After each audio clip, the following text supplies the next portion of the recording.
Introducing the remarkably agile, entirely new 2001 Aurora by Oldsmobile. It can't escape praise, but it can outmaneuver it. Aurora by Oldsmobile. Time to introduce you to the newest member of the fleet.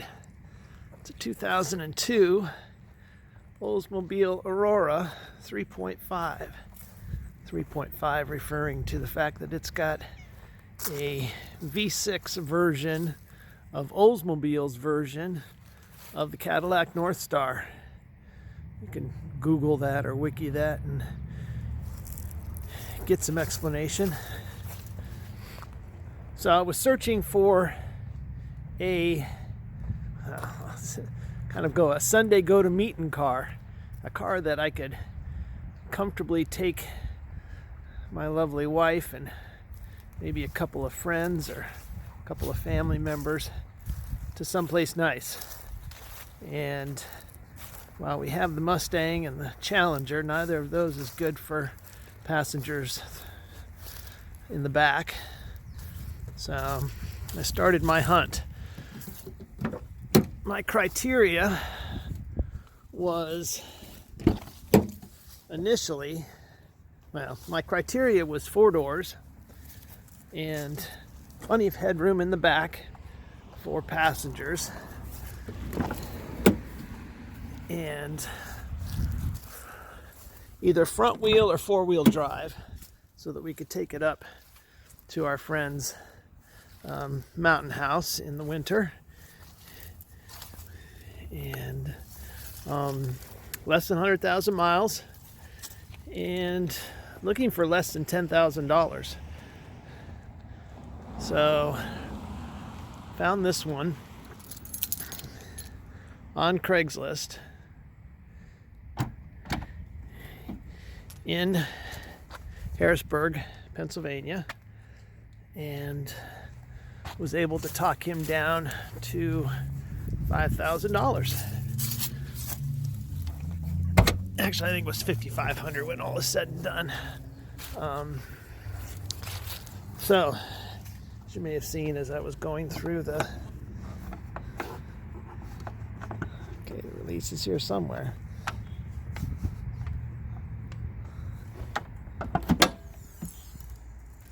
There we go. So, front wheel drive, 3.5 liter twin cam V6. Very, very clean. Very good condition. Newer tires on it. Michelin all season.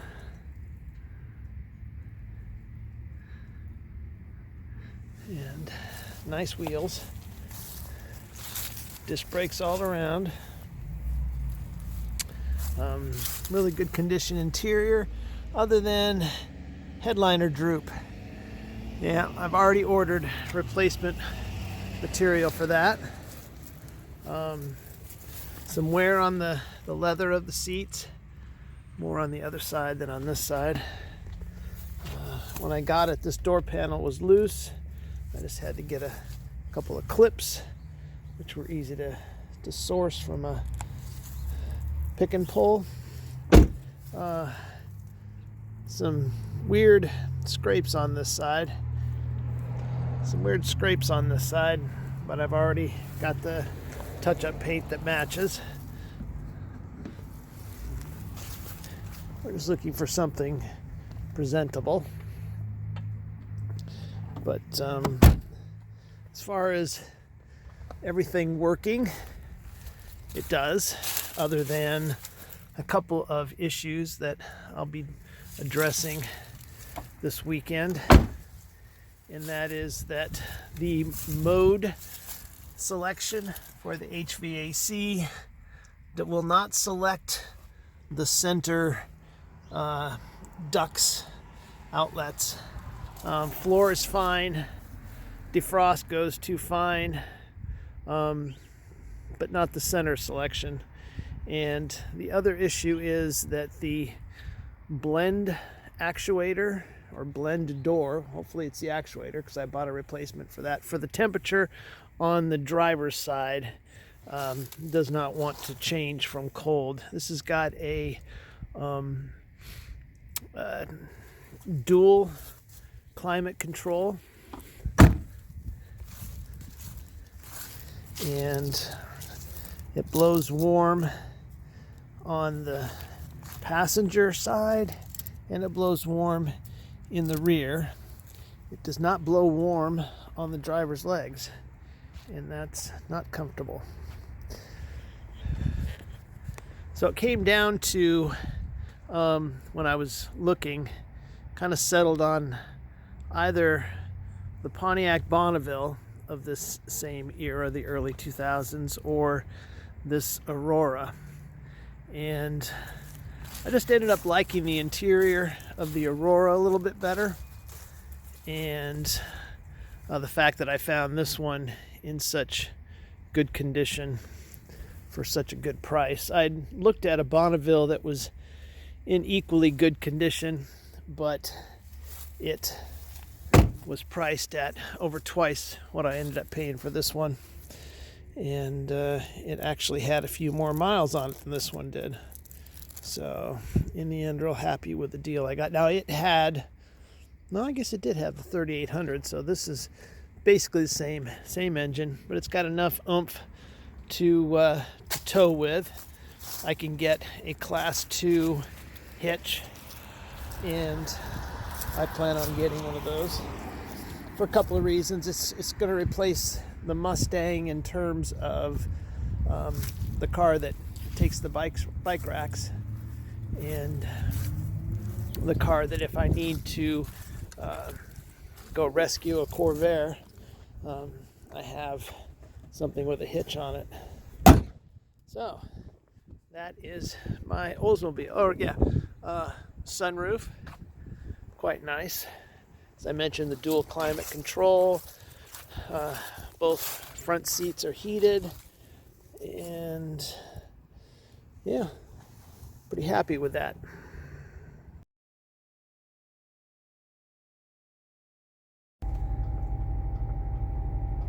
I don't know if you could have heard that, but it also has self-leveling, adjustable suspension in the rear. And, oh yeah, my other criteria was the car could not be what I call a non-color. So it could not be white or silver or black, or champagne or tan. I might have gone with tan. So this one, out of the ones I was looking at, the Bonneville that I looked at was red, and this one, what I'll call burgundy. But again, take a look at the dashboard here. And this is coming up to temp. It's a nice, very nice ride, and thoroughly enjoy comfort here of the seats. Heated seat parts are nice. There's no bolster. That was another criteria, that for a long distance, a car with heavy bolstering is not comfortable, because you basically have one seating position, and this one is quite flexible in terms of positioning yourself in the seat, and it has 3 or 4 different controllers on the seat bottom, so you can very easily move from one position to another. It was especially important for Lorianne, who likes to be comfortable when she travels, and so she can adjust things all over the place. So another one of her complaints about the Mustang was a very stiff suspension, and on our roads that we have in and around Baltimore, it's very nice to have a nice luxury car suspension instead of a sporting car suspension. Speaking of the Mustang, my plans for it are to lower it. I have the lowering springs, and that's the near-term change. I also would like to replace the dual mass flywheel with a lighter weight one that is not dual mass. The dual mass in the Mustang, under deceleration, without using the brake, if you just use an engine for braking, has a vibration in it. It's a known Ford issue. I don't know if it's an issue as much as it's just an annoyance. So, giving you a tour of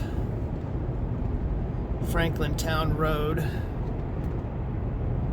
This is in the middle of Leakin Park, which is one of the largest undeveloped city parks in the nation. It's a fun little curvy road.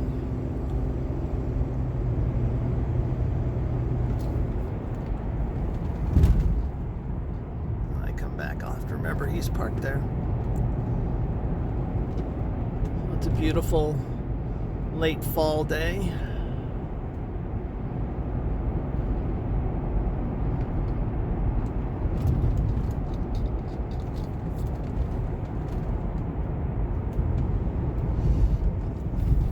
The car drives quite nicely, responsive. I wouldn't say it wallows or floats, anything like that. Steering seems to have good connection to the road.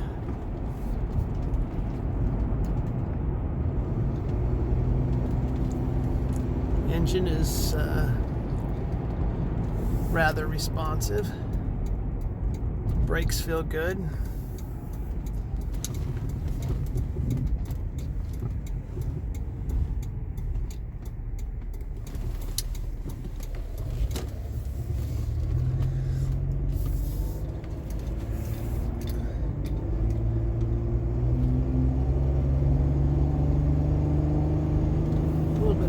Sound,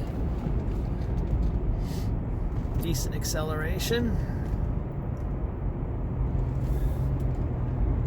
So on the drive back from Harrisburg, all interstate, I got about 30 miles to the gallon, and then with mostly city driving after that, it's come down. I think it's rated for a little less than 20 in city driving, and pretty much met its rating of around 30 for highway.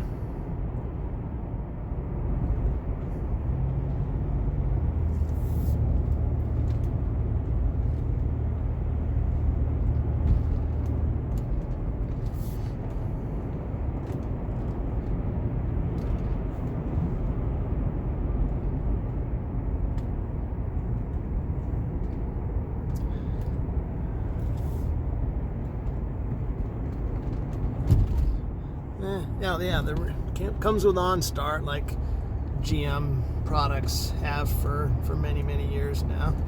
I doubt that I will enable it, but it's there. The stereo system is probably the nicest sounding stock system out of any of the cars that I've owned. And I purchased a Bluetooth adapter, Bluetooth transmitter, and so yeah, wireless connection to my phone allows me to get Waze and Google Map directions, and also connect any music playing through my phone, which is very nice. Yeah, this car back in the day came with both CD player and cassette.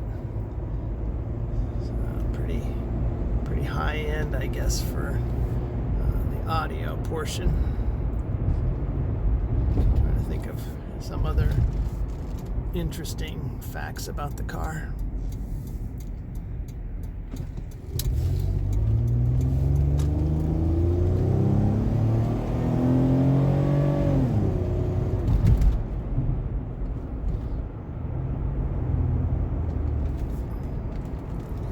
Well, it's hard to tell on a video, but this is a pretty steep hill, and it accelerated up through that fairly well.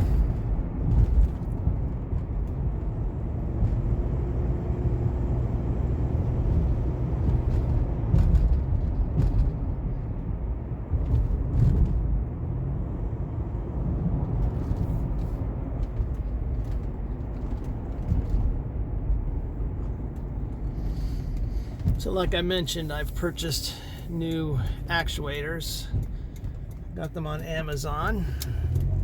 And parts, American cars, that was part of my criteria. Like I said, was an American made car. If I didn't say it, that was part of it.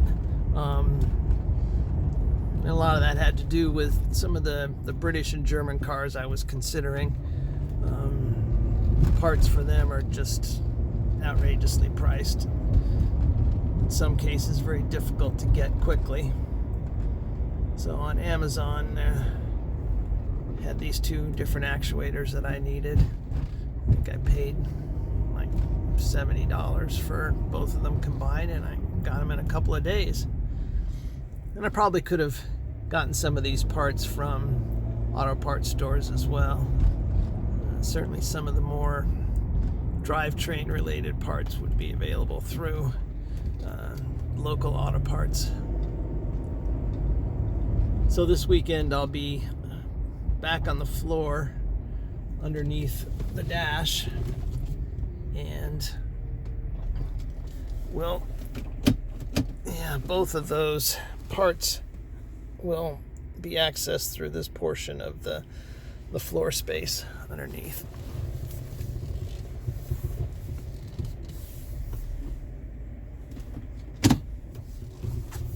And then once I have heat in the car, then I can feel like heating the inside and removing the headliner panel, which I don't want to do cold because I'm sure it's much more stiff.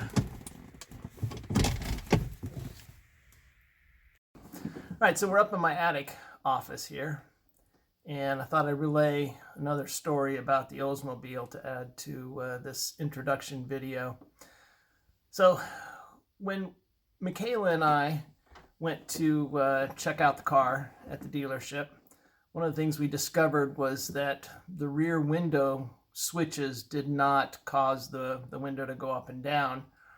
And I remember it different than Michaela, so we'll go with what she remembers. And that was that even the front driver's control panel set of switches would not cause the rear windows to go up and down. I thought to myself, well, you know, a motor, I can get a used motor from a junkyard pretty cheap for each of those windows. And so I went ahead and pursued buying the car, bought the car. Driving home, Michaela's driving the Mustang, I'm driving the Oldsmobile, and we're on Interstate 83 and doing a little bit over the speed limit, not much. All of a sudden, I get a ding, ding, ding, and the right rear window goes down about 3 inches, and the display on the dash says right door ajar. So I hadn't heard anything. I was able to actually instinctively reach to the window switch and rolled the window up. It worked now. And I didn't hear any noise rushing, so even though the light still said door ajar, I continued on, and it went off after probably 30 seconds or so. So I thought, all right, it's just an odd thing. Maybe the sensor or whatever's in the door that sees that the door is ajar was jostled, or who knows what, vibration because of the speed I was going. But wouldn't you know it, another 2 or 3 minutes later, ding ding, and the left rear door does the same thing that the right rear door did. And the display came up, said left rear door ajar, but I could roll that window up, and it stayed up, and the light went off. And then after probably 5 or 6 miles, the right door ajar, light came on, but the window didn't go down. So again, this is just something I'll have to check. Whatever sensors have to signal to the computer that the door is either open or closed. And the light did go off within probably 20-30 seconds. And it did it a couple more times, alternating between the right and left door. But after a few times of that, maybe it's because I was slowing down, getting closer to Baltimore, I don't know, stopped doing that. So got the car home, and a few days later found that LKQ, the one of the local LKQs, our nice pick and pull place, had a Buick LeSabre, which supposedly has the same door control modules. These are modules that mount in the door, PC boards. They have connector in, couple connectors out kind of thing. And they're what communicate the status of the door and the actuation of things in the door to the main computer. And I went and bought one. It was $20-some, and paid a little extra to be able to return the part if it didn't work for me. So I went out to the parking lot. I'd already had the door panel off from before, and it was easy enough just to plug in, and immediately noticed that it didn't affect whether the window went up or down, regardless of whether I was doing it from the switch on the door or from the driver's door switch. So I went ahead and returned it, got most of my money back, and did a little more research and determined that there is a rear control module that mounts, I believe it's underneath the package tray in the trunk area. And so I told myself, well, I guess that's the next part to think about replacing. And before I got to that point, a few days later, it was time to decide what we were going to do for dinner.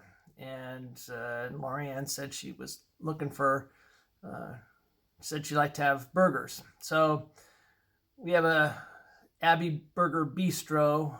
There's a small chain of wonderful burger places here in the Baltimore area, and I picked the one that I thought would be least crowded for this weeknight.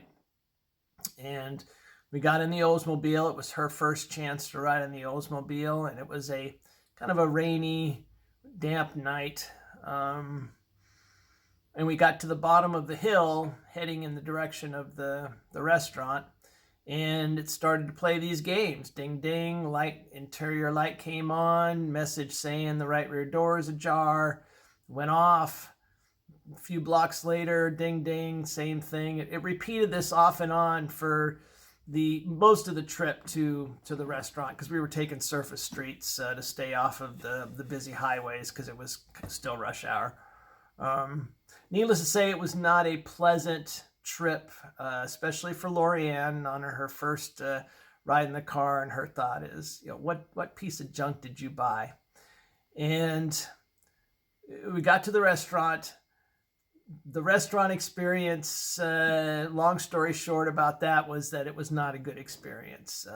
Sadly, the service, she was forgotten. Her meal didn't come out until much after mine, and mine was late. Anyway, meal's over. Abby made it right by comping us the entire meal, but it was still a painful experience. We're walking back to the car, and I'm thinking, one painful experience followed by another. This is not going to be a pleasant ride home. She was not in a good mood because of the way things had happened in the restaurant, and but got in, had high hopes, and wouldn't you know it, we made the drive all the way back home without having that. And since then, and I've driven the car a couple dozen times, both on and off the highway. No more issues with door ajars. So really, I think maybe the car had just sat on this lot for so long that contacts within these control boards had kind of just bound up a little bit, needed to get shaken loose, exercised, whatever. Her folks came and visited us, went to pick them up at the airport, and I thought, gosh, if they don't have heat back there, if their heat is cool, or if the doors start doing wonky things as they're driving them home, that's just going to be embarrassing. But thankfully, again, nothing has happened to those since then.